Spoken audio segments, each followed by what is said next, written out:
Hi all, it's Friday, May 8th, 2020. In this week's update, I wanted to focus on one, the U.S. wheat crop, and two, frost freeze concerns this weekend in the eastern Corn Belt.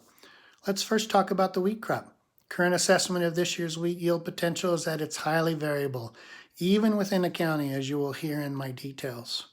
In the PNW, specifically eastern Washington state, spring wheat was planted as much as a month ahead of normal into very dry conditions and has had some recent moisture, but needs timely rains in the next several weeks.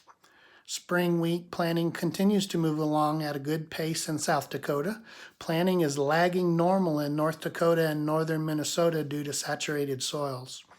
In the east around Hopkinsville, Kentucky, soft winter wheat has sustained some early April freeze damage that is likely to reduce yields on the first planted acres. In Kansas, the wheat crop is extremely variable. Most in Kansas and Colorado would find this hard to believe, but in southeast Kansas, people are expecting average to below average yields due to all the rain. Significant spots within those fields are reflecting poor fertility programs or just plain leaching issues. In north central Kansas, yields are expected to be below last year, but still very respectable.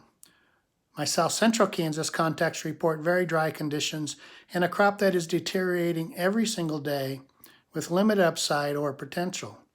They did receive some rainfall yesterday afternoon, Thursday the 7th, to provide a few more days of relief. In southwest Kansas, we have the extremes, even within counties with acres already zeroed out and chem-fallowed to next spring, and areas that had an inch of moisture at the boot stage with average or above yield potential. On the dryland acre in southwest Kansas, if it was continuous wheat crop and not fallowed, the fields started showing the moisture stress last weekend, and many are brown today.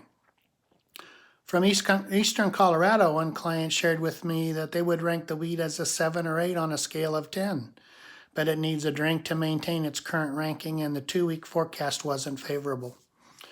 Another indicated that no-tilled and insecticide-treated acres were showing a distinct advantage over the more conventional approach, but a rain was still needed in the next 20 days to maintain the crop.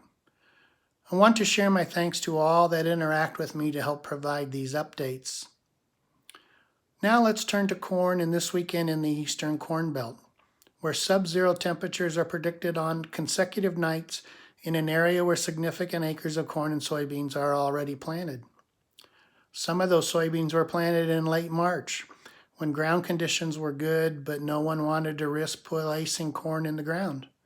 The white line predicts the freeze line, according to Dr. Eric Snodgrass, previously of University of Illinois and now Nutrien Ag's weather specialist.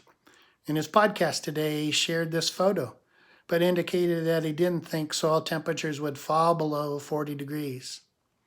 If you watched or listened to this point, you have my thanks. Feedback from you is important as we search for additional content you might find valuable.